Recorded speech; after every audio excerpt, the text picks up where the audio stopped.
오늘 본문 말씀을 통해서 부모 공경, 자녀 사랑이라는 제목으로 말씀을 드립니다. 오늘이 어린이날이에요. 어린이날이고 이번 주간에 어버이날이 있고, 그래서 이렇게 우리가 부모를 공경하고 자녀를 사랑하는 삶의 아름다움을, 행복을 이렇게 전하면서 은혜를 나누려고 합니다. 마태복음 22장 36절로 40절에 보면 어떤 율법사가 예수님께 와서 질문을 합니다. 선생님, 율법 중에서 어느 계명이 크니까? 이렇게 주님께서 네 마음을 다하고 목숨을 다하고 뜻을 다하여 주 너의 하나님을 사랑하라. 이것이 첫째 계명이다. 다 같이 주 너의 하나님을 사랑하라. 주 너의 하나님을 사랑하라. 이것이 첫째 되는 계명이다. 둘째도 그와 같으니 내 이웃을 내 자신과 같이 사랑하라. 다 같이 내 이웃을 내 자신과 같이 사랑하라. 이 두 계명이 온 율법과 선지자의 강령이다. 이 모든 성경에서 선지자들이 이 율법이 가르쳐주는 말씀을 요약을 하면 바로 하나님을 내 마음을 다하고 목숨을 다하고 뜻을 다하여 주 너의 주인 되시는 하나님을 사랑하라 하는 것이고, 내가 이 세상을 살아가면서 사람을, 내 이웃을 사랑하는데 너 자신과 같이 이웃을 사랑하며 살아라. 이 하나님의 그 계명의 핵심을 말할 때 이렇게 주님께서 사랑이라는 것을 말씀해 준 거예요. 우리가 다 같이 사랑하며 살자, 사랑받으며 살자, 사랑하며 살자, 사랑받으며 살자. 그래요. 사람이 사랑하며 사는 것, 그리고 사랑받으며 사는 것, 그것이 참 큰 은혜고 축복이에요. 이 사랑이 하나님으로부터 사람에게 주어지는 사랑을 느낄 때, 이 창조주 하나님이 나를 사랑한다는 것, 구원자 예수 그리스도가 나를 사랑한다는 것, 그래서 성령님이, 하나님의 영이 내 안에 계셔서 나를 사랑으로 인도하심을 깨달을 때 사람들은 정말 깊은 사랑을 느끼게 되어지고, 그 사랑을 갖고 나를 사랑하시는 하나님을 또 사랑함을 고백하며, 또 사람을 사랑하면서 살 때 사람은 나도 행복하고 너도 행복하고 우리 모두가 행복하게 살 수 있는 길이 열리는 것입니다. 그런데 이 사람을 통해서 하나님의 사랑을 또 알아가게 하시는데, 그게 부모와 자녀 관계입니다.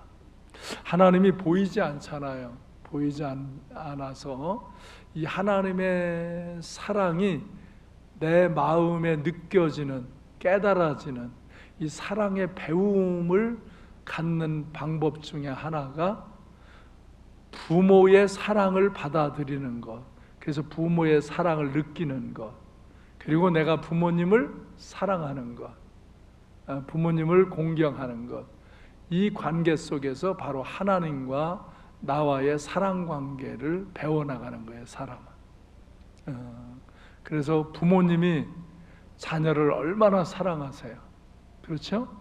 그래서 부모님이 아카페적인 사랑, 헌신적인 사랑, 희생적인 사랑을 우리에게 베풀어 주심을 우리는 받으면서 사랑이라는 것들을 느끼게 되는 거예요. 아, 이것이 사랑이구나.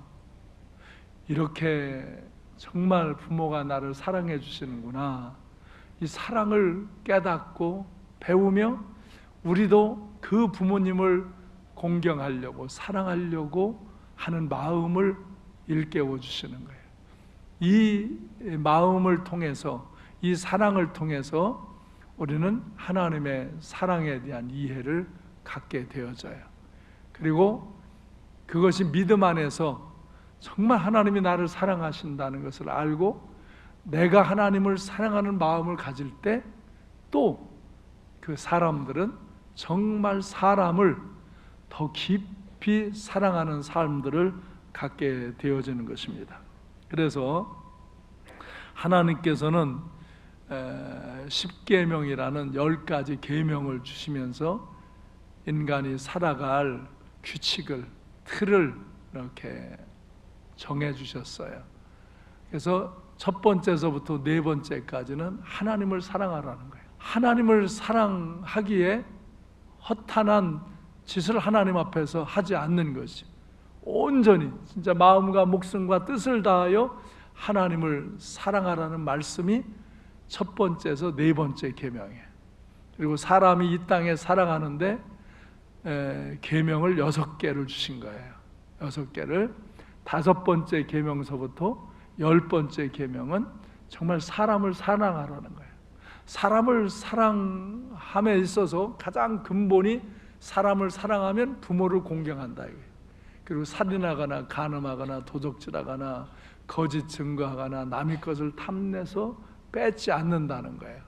그걸 안 하려고 해서만 안 하는 게 아니라 정말 이웃을 사랑하면 그런 짓을 안 한다 이거예요. 그래서 그 6가지를 요약할 때 바로 내 이웃을 내 자신과 같이 사랑하라는 말씀으로 주님이 요약해 주시는 거예요. 다 같이 하나님을 사랑하라, 이웃을 사랑하라. 하나님 말씀의 전체를 요약하면 그렇게 인간은 나의 주 되시는, 나의 창조주 되시는, 구원자 되시는 하나님을 사랑하라는 거예요. 근데 하나님을 사랑하는 것은 바로 하나님의 사랑을 또 받아들이는 거예요. 사람이 하나님이 나를 사랑하신다, 하나님이 나와 함께 하시고 나를 도우신다, 나를 인도하신다, 날 지켜주신다, 이런 하나님에 대한 그 사랑을 느낄 때 사람은 이 영혼의 기쁨을 느끼는 거예요. 다 같이 영혼의 즐거움. 이 영혼의 즐거움을 누리는 것은 하나님의 사랑을 부음받을 때, 그걸 깨달을 때요. 그리고 인간적으로는 우리의 이 마음과 육체가 즐거움을 누리는 것은 사람들과 사랑함을 나눌 때 정말 우리의 마음의 즐거움이, 또 우리의 육체의 즐거움이 그 사랑 속에서 있는 거예요.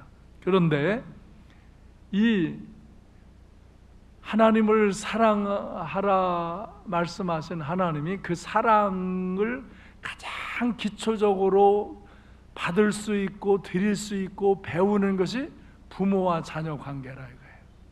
그래서 인간을 향한 6가지 계명을 주실 때 바로 5번째 계명에 부모를 공경하라는 계명을 제일 첫 번에 준 거예요. 그러니까 사람이 사람들 속에서 해야 할 일 중에 제일 첫 번째 중요한 게 뭐예요? 부모를 공경하라는 거예요. 그래서 신명기 5장 16절에 보면 시작, 너는 내 하나님 여호와께서 명령한 대로 내 부모를 공경하라. 그리하면 내 하나님 여호와가 내게 준 땅에서 내 생명이 길고 복을 누리리로다. 참 그전에도 우리 어르신들께서, 그전에 우리 어렸을 때 그렇게 어른들이 신앙생활 하는 사람이 별로 없었잖아요. 다 유교적이고 불교적이고, 그런데도 또 무속적이기도 하고, 그런데도 늘 말씀하시는 게 부모를 공경하라. 부모를 공경하는 것이 내게 복이다. 내가 복을 받으려면 부모를 잘 공경해야 한다. 늘 그렇게 가르쳐 주셨어요. 부모를 공경하라고. 성경에도 보니까요, 하나님이 제일 첫 번에 다른 건 이렇게 나쁜 거 하지 말라, 하면 안 된다, 살인하지 말라, 도둑질하지 말라, 간음하지 말라, 거짓 증거하지 말라, 또 남의 것을 탐내지 말라, 이렇게 나쁜 거 하지 말라고 하면서 지도하셨는데, 이 부모를 공경하는 건 적극적으로 부모를 공경하라. 부모를 정말 내가 내 여호와 하나님 그 하나님이 명령하신 대로 네 부모를 공경하라. 그래야면 내가 이 땅에서 생명이 길고 복을 누리리라. 아멘.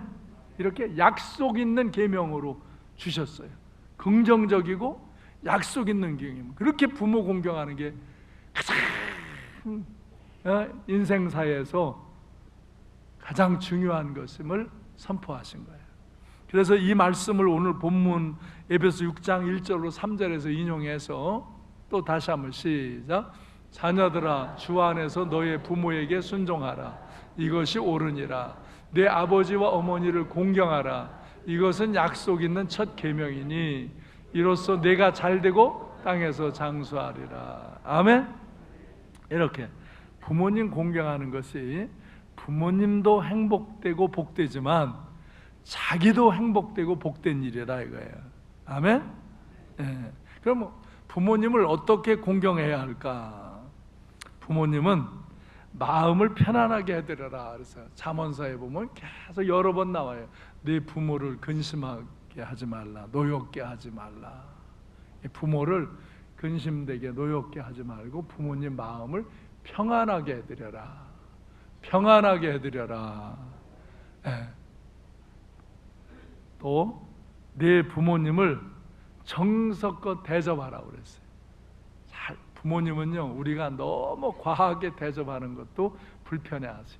그러나 우리가 진정으로 정성껏 대접하는 것을 기쁘게 받으시죠. 그래서 부모를 공경할 때는 평안하게 해드려라. 평안하게. 마음에 근심이나 걱정이나 불편함이 없도록 편안하게 해드리고, 그리고 내가 할 수 있는 대로 정성스럽게 대접해라. 아멘. 요즘 사람들이 제 자녀에 대해서는 아주 정성을 다해서 대접하더라고요. 제 남편과 아내 사이는 아주 정성스럽게 대접하려고 그러더라고요. 요새 젊은 애들은 우리 때보다 훨씬 더 사랑을 잘 나누는 것 같아요. 그거 아름답고 좋은 일이에요. 그런데 미안하지만 우리 때처럼 부모를 공경하려는 마음 자세는 덜 하더라고요.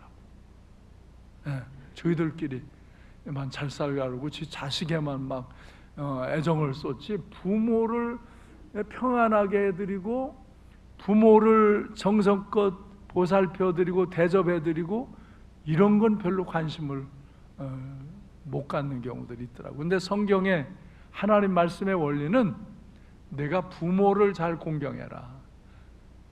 아멘? 부모에게 순종해라. 그게 더 우선적이라 이거예요.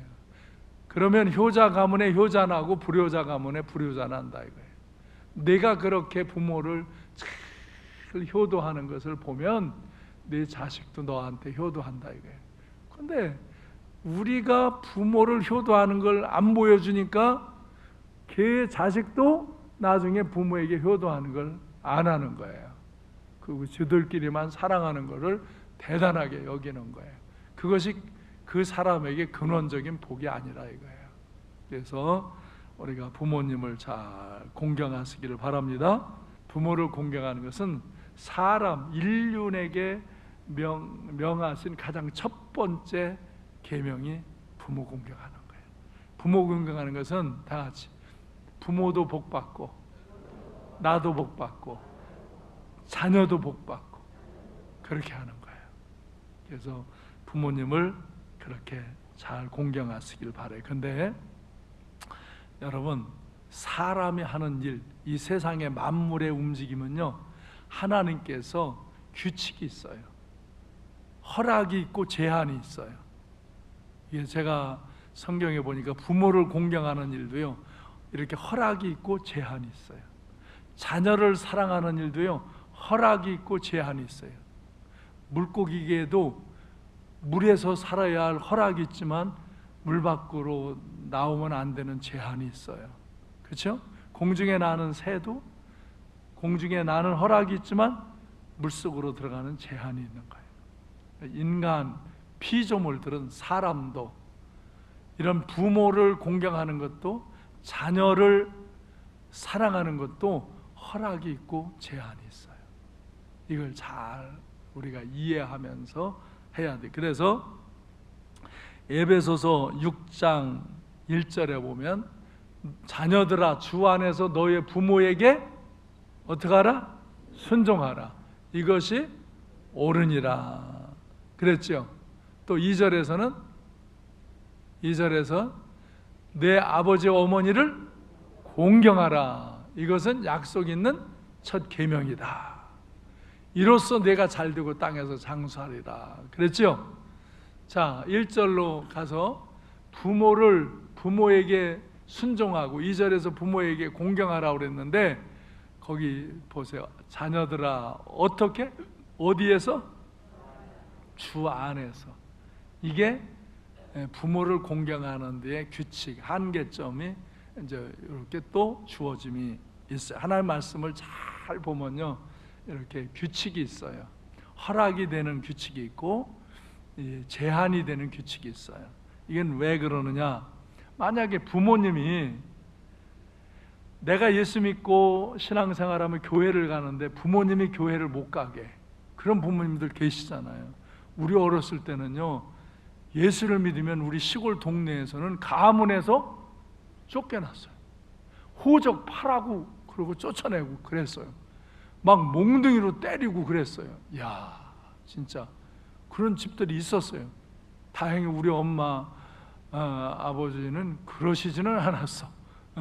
나 어릴 때부터 동네 형 누나들하고 교회 다녔거든. 근데 뭐 그렇게 열심히 일을 못 다녔죠. 또 딱지치기 하고 구슬치기 하느라고 가끔 빠져가면서 그래도 하여간 초등학교에서부터 교회를 갔어요.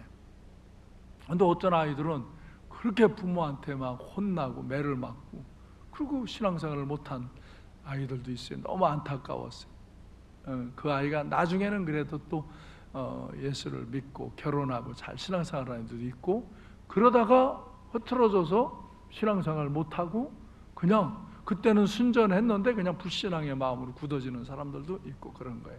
그래서 이 주 안에서라는 것은 하나님의 법을, 하나님의 말씀을 어기는 것을 부모가 주장할 때는 그것은 듣지 않을 수 있는 거예요. 왜?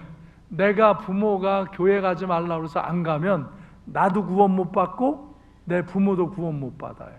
그렇죠? 그러면 못 가게 할 때 뭐냐, 왜 못 가게 해? 내 맘대로냐, 막 그 부모한테 대들고 싸워서 가는 건 안 해요. 자식은 부모에게 순종하라는 것, 공경하라는 것을 더 먼저 말씀하셨기 때문에 그 순종하는, 공경하는 자세를 잃지 않아야 돼. 그래서 양해를 구해야 돼. 아버지, 어머니, 나를 교회 가지 말라고 그러시는데 저는 예수 믿고 구원받고 천국 갈 확신이 있어요. 그래서 저가 교회 가야 나중에 부모님도 천국 가셔야 되니까 저는 교회는 갈게요.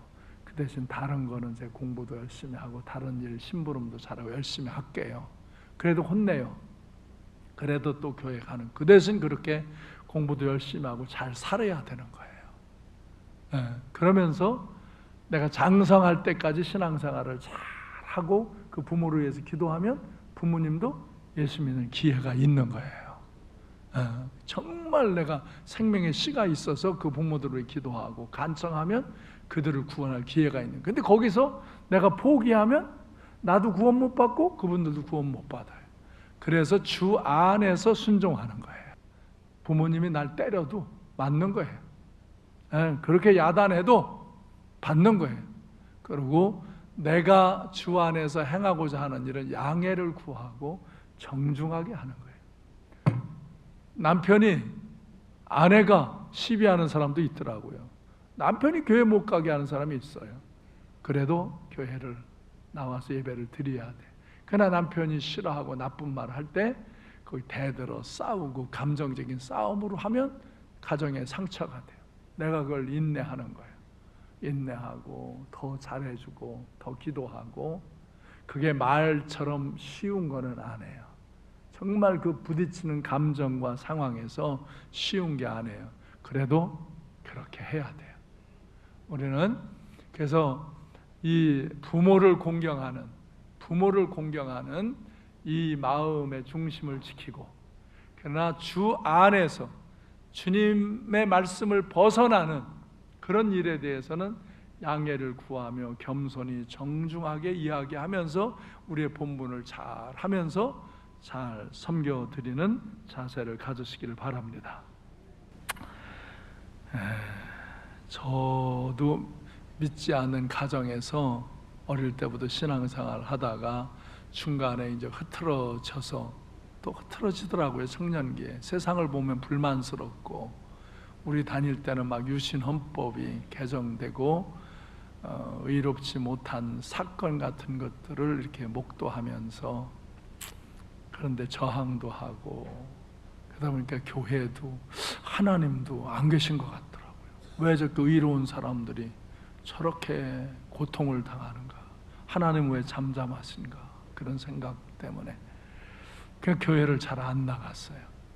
아주 안 나가진 않았지만 횟수가 아주 뜸뜸됐어요. 그러다가 나도 모르게 교회를 자주 안 나가니까 세속화 되어졌다가 정말 무서운 질병과 죽음의 위기에서 회심하면서 하나님이 기적 같은 치유를 주셨고, 내가 이제 회심을 해서 이제 목회자가 되려고 신학대학을 이제 들어오려고 그러니까 우리 어머니가 반대하시는 거예요. 우리 어렸을 때 시골에서는 목사님들은 정말 가난했어요. 너무너무 가난하게 사시는 분들이 많았어요. 그리고 그런 동네 시장 이런 데에서 목회자들을, 교회를 얼마나 비난하고 비아냥거리고 판단하고 놀리는 말들을 하고 그런 말들을 했어요. 그러니까 우리 어머니는 그런 걸 보고 들으시면서 왜 내 아들이 그런 일을 겪는 대로 가느냐, 그냥 교회는 다녀도 목사는 되지 마라. 나한테 울면서 간청하시더라고요. 엄마, 나 죽음의 위기에서 하나님이 살려주신 거잖아. 살려줬으니까 열심히 다른 거 잘하고 살면 되지. 왜 꼭 목사가 된다고 그러냐. 나 그렇게 되겠다고 서원했는데 그건 다시 사정하면 되잖아. 그래 어머니 끈질기게 나한테 목사를 하지 말라고 울며 다니시더라고. 진짜 울으셔요. 선생님 하기 싫으면, 난 선생님은 잠깐 어머니가 하도 간청해서 잠깐 가정 때문에 이렇게 갔다 생각하기 때문에 난 이제 그때 법 공부를 하면서 이제 이렇게 다른 사회로 나가려고 그렇게 하니까, 그럼 공무원 하라 이거예요. 고시 패스하기가 힘들면 그냥 이렇게 공무원 하라 이거예요. 공무원 하지. 왜 목사를 되려. 난 교회 나가는 건 반대 안 하니까 목사만 되지 마라. 그냥 공무원 해라. 공무원 해라. 그래서 그러시. 진짜 괴롭고 힘들었어요. 네.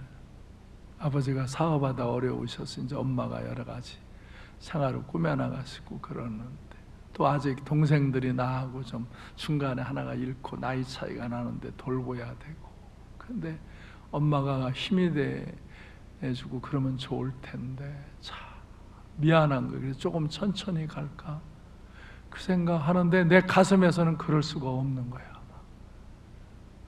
그래서 어머니한테 용서를 구하고 계속 이해하고, 엄마 나 잘할 거야. 난 목사님 해도 잘할 거야. 그러니까 걱정하지 마. 뭘 잘해. 다 고생하고 다 어렵고 사람들이 저러지 뭐. 시골에서 보시는, 동네에서 보시는 게 그런 모습이니까 다 그런 걸 생각하시는 거예요.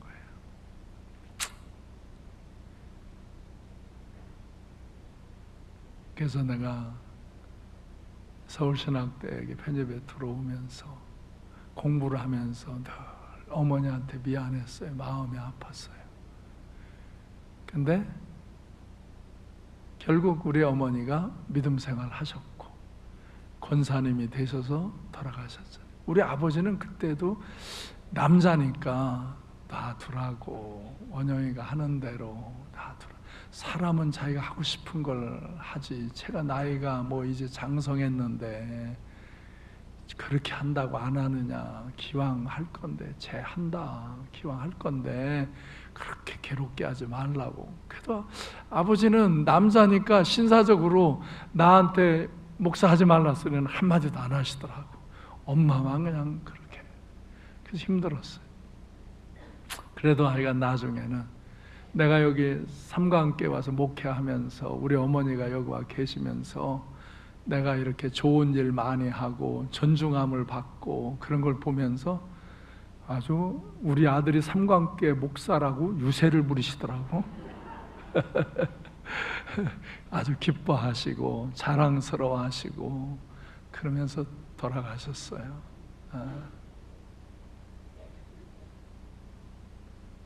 아까도 내가 이 이야기를 하니까 우리 이길순 권사님이 목사님이 권사님 말씀하시니까 권사님 생각난다고. 그래, 권사님은 목사님이 금식기도 하시면 한 끼만 늦어도 걸걸걸 하는 그 아주 식성이 왕성한데 왜 저렇게 자꾸 금식을 하는지 모르겠다고. 권사님이 좀 금식하지 말라고 말려달라고 다 권사님한테 그랬대요.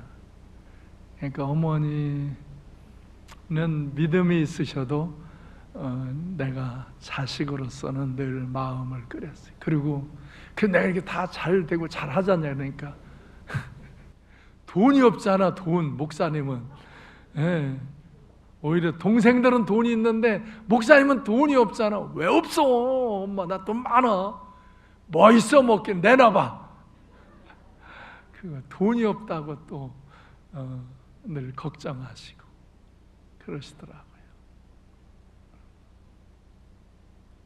그래도 나는 어머니를 위해서 정말 기도했고 어머니를 잘 설득했고 어머니를 위해서 기도하니까 어느 날 내가 기도하는데 또 어머니가 영적인 걸 이해를 못하니까 그냥 팍 쓰러져서 등구시더라고. 왜 그러셨냐고 그러니까 하늘에서 불덩어리가 확 들어가지고 막 몸이 뜨겁더니 그 다음에 어떻게 되는지 모르겠대. 나는 그러면 그냥 천지개벽이 되도록 믿음이 달라질 줄 알았더니 그래도 거기가 거기고 여기가 여기더라고.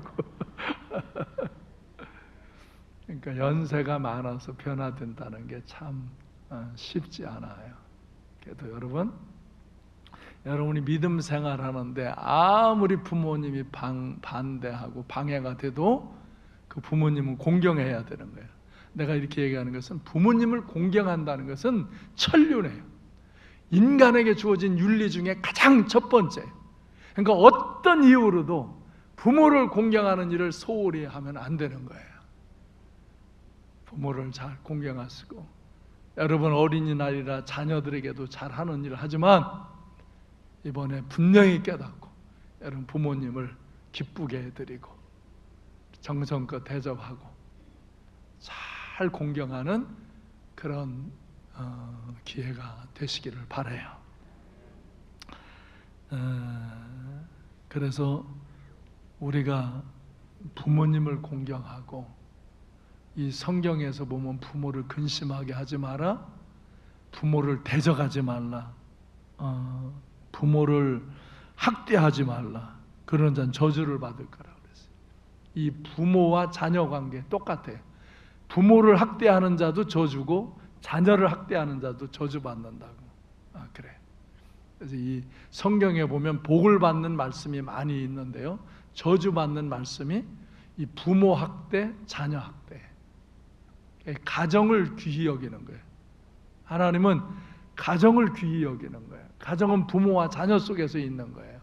나도 부모와 자녀가 되는데 네가 먼저 부모를 공경하라. 우리가 부모님을 공경하는 것 천륜이고 부모님이 실수하고 잘못했어도 우리는 그들을 지혜롭게 잘 공경해야 되고 그래서 부모님을 공경함으로 부모님도 복되고 여러분도 복된 인생길로 가시길 바라요. 그 다음에 두 번째, 자녀 사랑. 자녀 사랑에 대해서 시편 127편 3절 보면 다 같이 시작. 보라, 자식들은 여호와의 기업이요 태의 열매는 그의 상급이다. 자식은요 하나님이 주신 기업이에요. 하나님의 상급이에요. 그래서 하나님이 주신 이 기업과 상을 잘 양육해서 더 좋은 기업, 더 좋은 상급이 되도록 해야 되는 거예요. 자녀는 내 것이 아니라 하나님 거예요. 하나님이 우리에게 맡기신 기업이고 상급이라 이거예요. 근데 자녀를 내 마음대로, 내 생각대로 주장하지 말라 이거예요.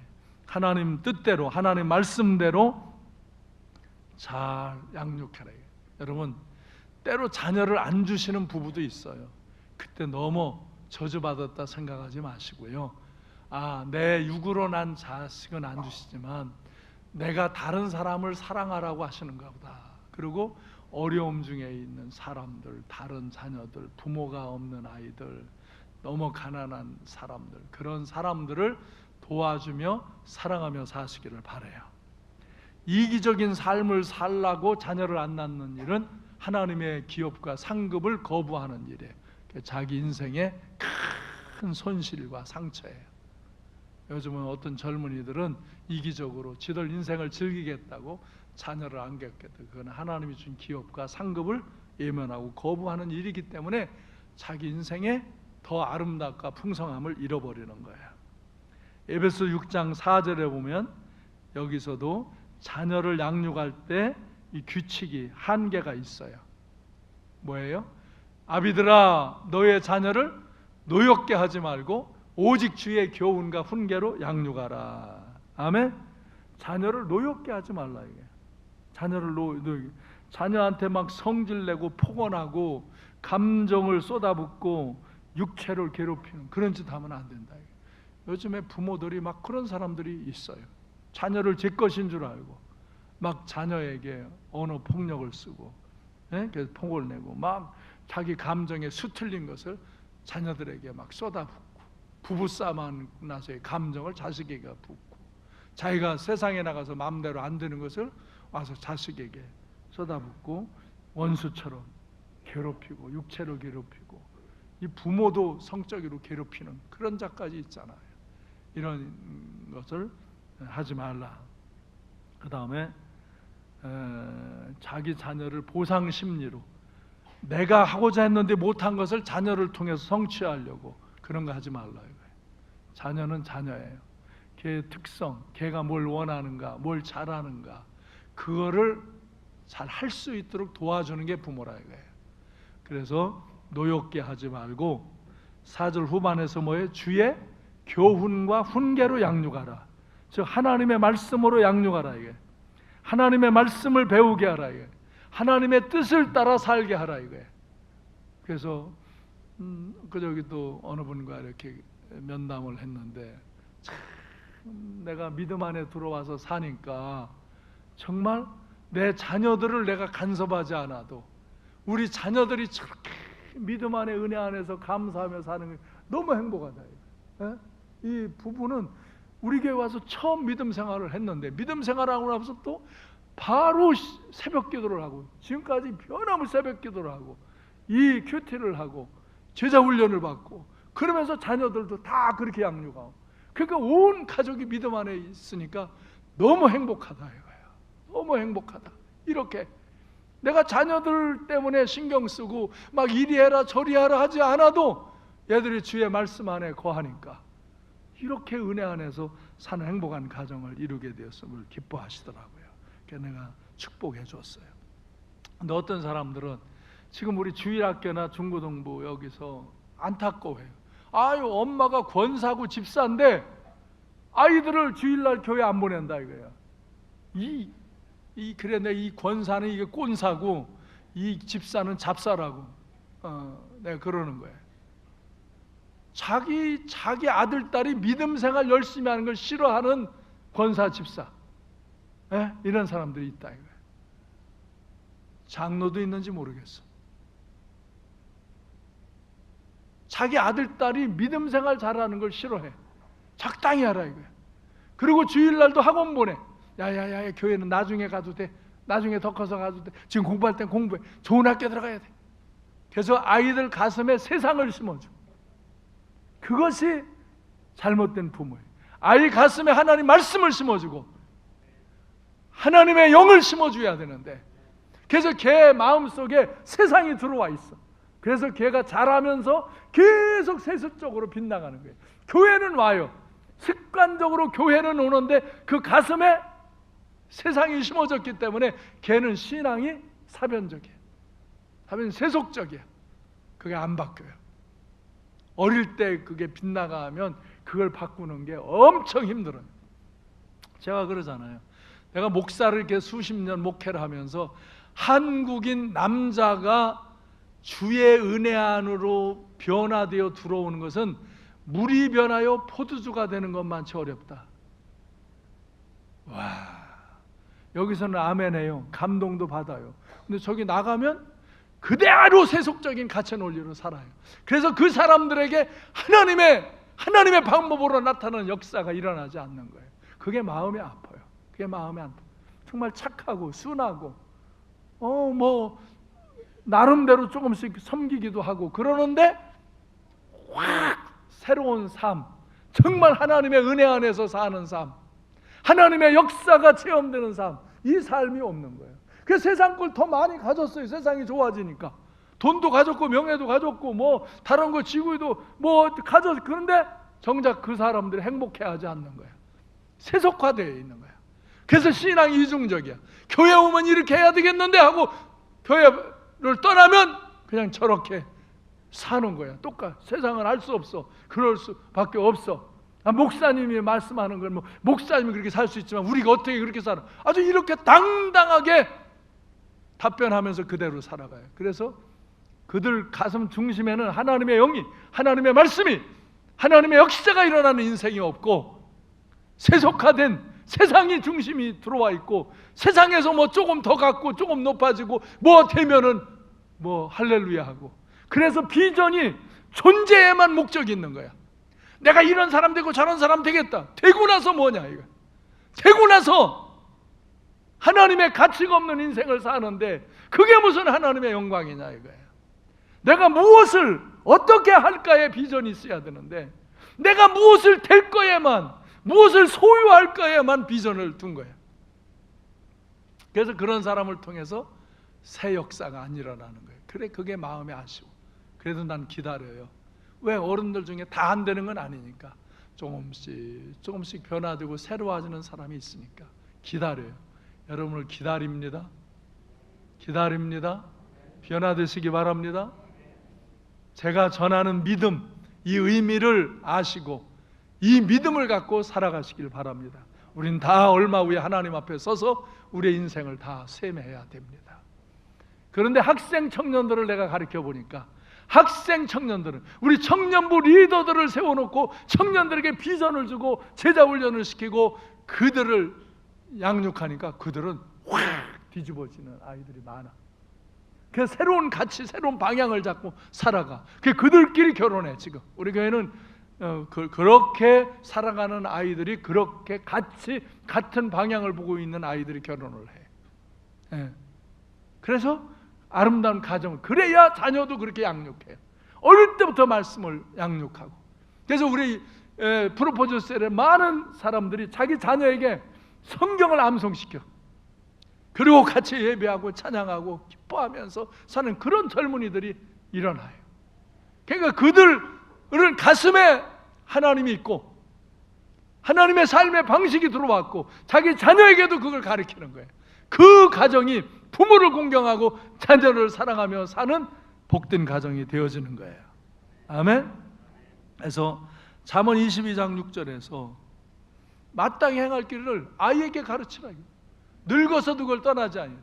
사람들은 나중에 하면 되지, 나중에 안 해요. 인격이라는 건 그때 배울 거, 그때 배울 거, 그때 배울 게 있어요. 그것이 습득되어지면서 건전한 인격이 형성되는 거고요. 친구도 마찬가지예요. 이때 친구 저때 친구 이렇게 사귀면서 좋은 인품이, 좋은 관계가 형성되는 거예요. 이 세상을 살아가면서 좋은 믿음의 친구, 나와 함께 기도할 수 있는 친구, 나의 기도에, 나의 생활에 문제를 내놓고 같이 기도할 수 있고, 같이 위로받을 수 있고, 같이 협력해서 주의 일을 할 수 있는 친구가 있다는 건 놀라운 축복이에요. 나는 우리 학생 청년들이 그런 친구들을 사귀며 살아가기를 바라요. 아멘? 어른들도 마찬가지예요. 여러분이 교회는 오시는데 교회 와서 예배드리고 그냥 나 혼자 예배드리고 아무도 관계없고 아무도 내 기도 부탁을 할 수 없고 아무도 내가 기도해 주지 않는 심령, 그 관계는 너무 삭막한 거예요. 주님은 우리에게 그렇게 살라고 하시지 않고 주님이 왜 교회를 세우게 하셨는가?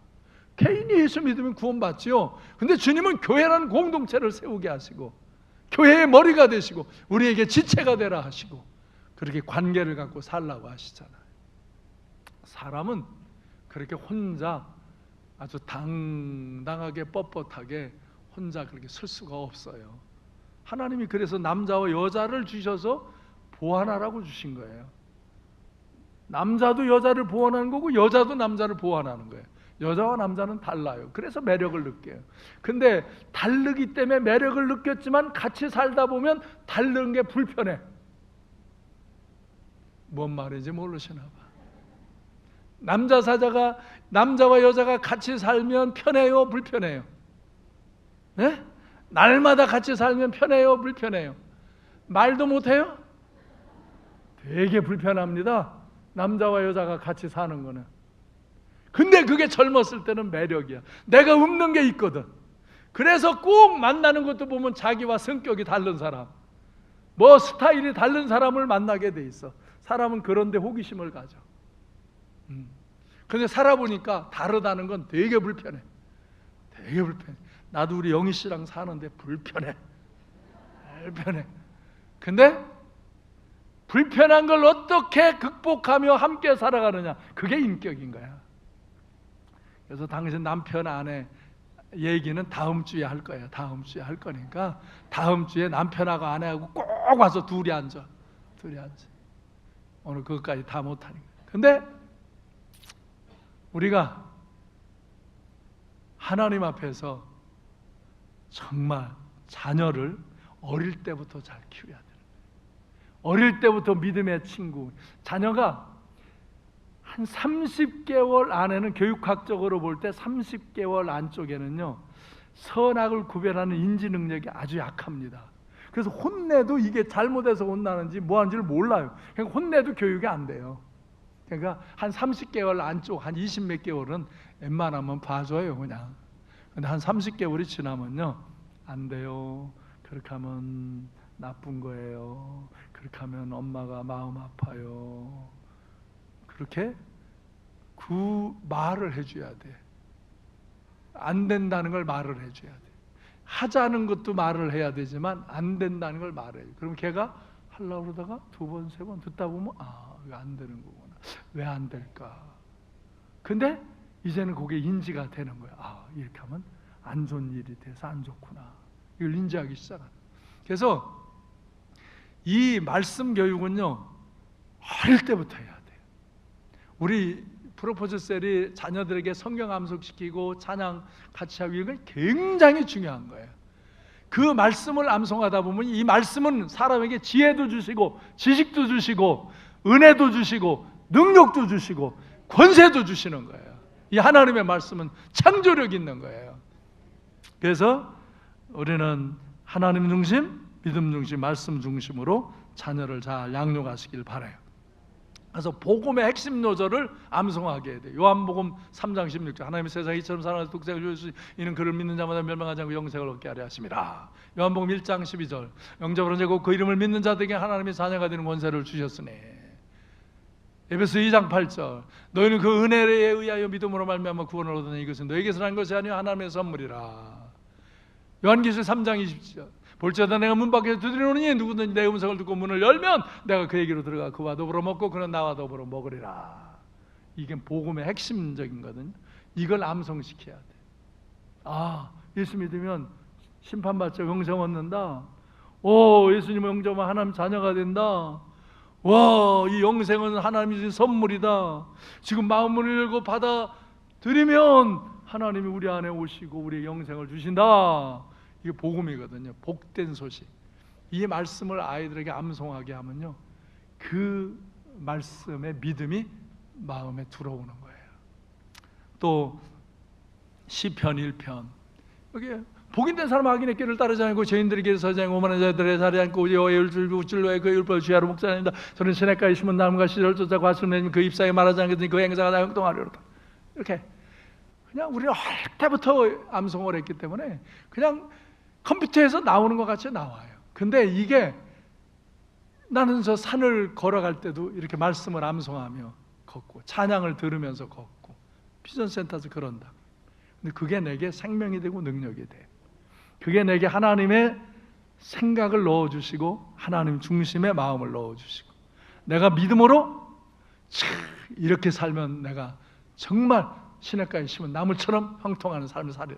악인은 그렇지 않으면 오직 바람에 나는 겨와 같도다. 악인은 결국 하나님의 심판을 받는다. 망한다. 시편 23편, 여호와는 나의 목자시니 내게 부정함이 없으리로다. 이건 빨리 외우면 별로 재미가 없어. 천천히 그가 나를 푸른 풀밭에 누이시며 쉴만한 물가로 인도하시는도다.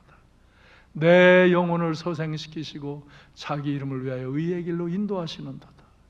여호와는 나의 목자시니. 내 노래는요, 박자도 안 맞고 음정도 안 맞고 그래요. 그러거나 말거나 나는 산에서 소리를 지르며 노래해요. 주님이 기뻐하시고 내 마음에 기쁨이 있어요. 이렇게 하나님의 말씀은 우리에게 생명과 은혜와 능력과 권세를 주시는 거예요. 근데 아이들에게 이렇게, 그래서 제가 다음 주일에는 이런 요절들을 주기도문, 사도행전 10계명과 이런 시편 1편 23편 그리고 이 복음 요절, 이거를 한글과 영어로 인쇄해서 드릴 거예요. 이건 인쇄해 드릴 거예요. 미리 찾아보는 분들은 미리 보시고, 이미 뭐 우리 리더들은 다 암송하고 했기 때문에 그래도 반복하고, 그리고 이걸 마치는 분들은 또 다른 걸 해드리고. 그래서 한국어와 영어로 하세요. 특별히 젊은이들은 영어로 외우세요. 영어로. 그러면요 영어 공부 그냥 돼. 그냥 돼. 나도 영어 성경을 읽어요. 그냥 딴 거 영어 공부할 새 없어요. 그냥 한국어 성경 읽고 또 영어 성경으로 읽어요. 영어 성경으로 소리내서 많이 읽어요. 그나마 그냥 영어 덜 잊어버리는 거예요. 더 늘지는 못해도. 근데 젊은 아이들은 영어를 해야 돼요. 영어를 해야 여러 가지 좋은 기회가 있어요. 그리고 성경의 단어의 의미도 영어 의미가 더 깊이 있게 닿는 것들이 많이 있어요. 그래서 한국어와 영어로 이 성경 요절들을 외우시고 시편 1편 23편 주기도문 이런 것들을 외우시는 게 좋아요. 그래서 어릴 때부터 주의 교훈과 훈계로 양육하시기를 바랍니다. 아이 때부터 마땅히 행할 길을 가르치시기를 바랍니다. 그래서 부모는 자녀에게 믿음의 유산을 주는 부모가 돼야 돼요. 다 같이 믿음의 유산. 명품은 나도 알고 남도 알아요. 짝퉁도 나도 알고 남도 알아요. 에? 믿음도 명품 믿음이 있고 짝퉁 믿음이 있어요. 저 사람 저거 신앙생활, 저 사람 저 장로인데, 저 권사인데, 집사인데, 참 뭐 하는 일이 저 형편없어. 저 사람 목사인데 정말 저렇게 못되고 성질 내고 이건 짝퉁 믿음이에요. 나도 알고 남도 알아요. 내 믿음이. 근데 어떤 사람은 자기 존재도 파악을 못해요. 그건 정말 형편없는 거고요. 자기를 알고 좀 나아져야죠. 명품 믿음이 있어요. 야, 저 사람 어떻게 저렇게 믿음 생활해? 저 사람 어떻게 인품이 저래? 야, 진짜 믿는 사람은 저렇게 살아야 돼. 저렇게 하는구나. 우리를 막 비난하던 사람들도 야, 정말 믿음 안에 산다는 건 저렇게 살아야 돼. 이게 명품 믿음인 거예요. 나도 알고 남도 알아요. 그리고 여러분의 자녀도 알아요. 여러분의 남편도 아내도 서로 알아요.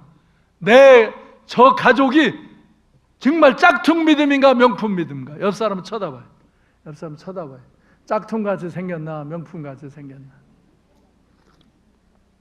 예? 짝퉁 같아요? 명품 같아요? 말 못하겠어요? 예, 말 못하겠어 말하지 마세요. 우리는 믿음의 유산을 자녀에게 남겨야 돼. 세상의 것 조금 더 갖는 거 했다고 좋은 부모 안 해. 정말 믿음의 유산을 남겨주는 부모가 좋은 분이에요. 영원히 복받게 하는 거예요. 자녀들은 듣고 보고 배우는 거예요. 거짓도 악행도 방탕도 음란도 비방도 다 보고 배우는 거예요. 듣고 배우는 것보다 보고 배우는 게 많아요. 부모가 하는 것을 보고 배워요. 이 부모가 아니고 이웃 어른들이 하는 걸 보고 배워요. 부모의 잘못된 것도 보고 배우고요. 부모의 좋은 것도 보고 배우는 거예요. 듣고 보고 배우는 게 진실하게 선행을 향하며 경건하게 칭찬하며 사는 것도 다 듣고 보는 거예요. 내가 우리 아들이 어렸을 때 우리 집 옆에 이삿짐 센터가 대문에 나가면 옆에 이삿짐 센터 있고 슈퍼가 있는데 이 아저씨들이 요한이가 그냥 넉살이 좋고 나이에 비해서 덩치는 큰데 좀 어리뚱하고 그러니까 장난을 해요. 또 요한이가 얼마나 그 삼촌들한테 아저씨들한테 장난을 하는지. 근데 어느 날 얘가 집에를 들어오더니요, 나무떼기를 하나 가지고 와가지고 이렇게 하고는 아빠 이러고 앉아있어. 얘는 연아 너 뭐야? 삼촌 아찌 푸 그래. 그러니까 이 이삿짐 센터에 청년들이 아저씨들이 요한이 데리고 담배 후 품어대고 그럼 막 하고 그러면 또 후 하고 그러고 뭐 과자도 사주고 막 걔들 뭐 일하거나 먹는 것도 다 주워 먹고 그래요. 내가 가가지고 이거 너무 또 뭐라고 하기도 그렇고 그래서 이제 슈퍼에서 음료수를 몇 개 사가지고 평상에 앉아서 하나씩 일하고 들어왔는데 드시라고 그러면 들으면서 근데 내가 뭘 할 얘기가 있는데 우리 요한이가 집에 오더니 이렇게 하고서 이래 이건 나 이거 우리 목사 아들이 이러는데 어떻게 해야 할지 왜 그러는지 모르겠네 했더니 아이고 목사님 잘못했습니다. 죄송합니다. 우리가 요한한테 그랬습니다. 아이고 절대로 요한이 보는데 이제 담배 안 필 거고 푸 안 하겠습니다. 그래서 그거 안 하니까 안 하더라고요. 안 하더라고요. 내가 오래전에 어떤 분이 자기 아들이 지금은 뭐 13살, 15살 담배들 피죠. 옛날에는 그래도 그렇게 이제 초등학교, 중학교 바로 들어간 애들이 담배 피고 그러진 않았거든. 근데 자기 아들이 담배를 하루에 한 갑씩 핀대요. 드디어 폐도 안 되고 이게 뭐 학교 뭐 가져간다 그러고는 가서 또 어떻게든지 아버지가 심부름 냈다 그러고 담배 사다가 놓고서 담배를 그렇게 핀대요. 그 아버지가 때리면은 어떤 데는 아버지 앞에서 그냥 핀대. 아버지도 피우면서 뭐 왜 나 못 피게 하냐고 그러고. 그래서 어떻게 할지 이거 고민이라고 목사님이 이 상담학을 전공하셨다고 그래서 듣고서 상담을 하러 왔대. 아니 잘 오셨다고. 그래서 내가 이제 이렇게 차 한 잔 드리면서 그 아들 얘기를 쭉 들었어. 그거 이분하고 얘기하니까 이분 성격을 뭐 어느 정도 파악하겠잖아요. 내가 확실하게 끊는 법을 알려드릴까요? 그냥 대충 알려드릴까? 그러니까 아유 목사님 확실하게 끊는 법을 알려드래. 근데 그건 아버지 도움이 필요한데요. 예, 제가 무슨 일 있어? 아유, 뭐 그분이 욕한 대로요. 그놈의 새끼 싸가지도 없이 그냥 머리에 피도 안 마른 놈이 이 담배를 이렇게 피우고 앉아 있다고 막 이제 막 자기 아들을 욕해가면서 나더러 확실하게 끊어다니까. 우리 선생님은 담배를 하루에 얼마나 피죠? 그러니까 하루 한 갑 반 피대. 그래요. 언제부터 피셨어요? 저도 조금 일찍 피긴 피웠어요. 그럼 뭐 아버지 닮았네요. 끊을 수 있는 방법만 알려주시겠어요? 내가 알려주면 아버지가 확실히 하겠냐? 약속하겠냐? 그러니까 하겠대. 아버지가 오늘부로 담배 끊으십시오. 오늘부터 담배 피지 않고 나도 담배 안 핀다. 너도 피지 말라. 담배 펴보니까 몸에 해롭더라. 그렇게 하면서 아버지가 담배를 오늘부로 끊으시오. 그리고 집에서 담배 안 피는 모습을 보여주면 조만간에 그 아이가 담배 끊습니다. 그랬더니 목사님 그건 곤란한데요. 그러면 나도 끊을 방법이 없습니다. 못 끊습니다. 우리 선생님보다 지금 한 갑씩 저렇게 피면 선생님보다 더 쟤는 두 갑씩 필 겁니다. 그러면 폐에 나빠지고, 난 병원에서 근무하며 원목을 하던 사람인데, 그러면 당신 폐에 나빠지고 결국은 폐에 대한 질환으로 고통한다고. 당신 자기도 그런다. 근데도 그 약속을 못하고 가더라고. 이야, 담배가 그렇게 무서워. 그거 못 끊어요. 자기도 못 끊고 자기도 못 끊고. 아이들은요, 듣는 거로도 배우지만 보는 걸로 배우는 거예요. 여러분이 집에서 교회에 대해서 어떻게 말하는가, 목사에 대해서 다른 성도에 대해서 어떻게 말하는가, 애들 다 듣고 있어요. 그래서 부모들 직분이 좋고 교회에 무슨 내막을 아는 사람들의 자녀들이 교회에 나쁜 얘기, 부정적인 얘기를 듣고 그 마음에서 교회에 대한 순수한 마음이 사라지는 거예요. 그래서 걔들이 교회는 오는데 말씀은 안 들어요. 말씀이 안 들리는 거예요, 가슴에. 자녀를 양육하는 건요, 주의 교훈과 훈계를 하라고 그랬잖아요. 하나님의 말씀으로 하는 거예요. 전도서 12장 13절로 14절 다 같이 읽어요. 시작. 일의 결국을 다 들었으니 하나님을 경외하고 그의 명령을 지킬지어다. 이것이 모든 사람의 본분이니라. 하나님은 모든 행위와 모든 은밀한 일을 선악간에 심판하시리라. 아멘. 여러분, 믿음의 명품 가문을 이루십시오. 자녀들에게 무엇을 듣게 하고 무엇을 보게 할까를 생각하십시오. 그리고 하나님의 말씀을 같이 읽고 암송하십시오. 그들과 같이 기도하십시오. 그들과 같이 예배하십시오. 그들과 같이 전도도 하고 선한 봉사를 이루십시오. 그래서 부모를 공경하고 자녀를 사랑으로 양육하면서 여러분도 복받고 여러분의 부모도 복되고 여러분의 자녀손들도 복된 믿음의 명품 가문을 이루시기를 주님의 이름으로 축원합니다.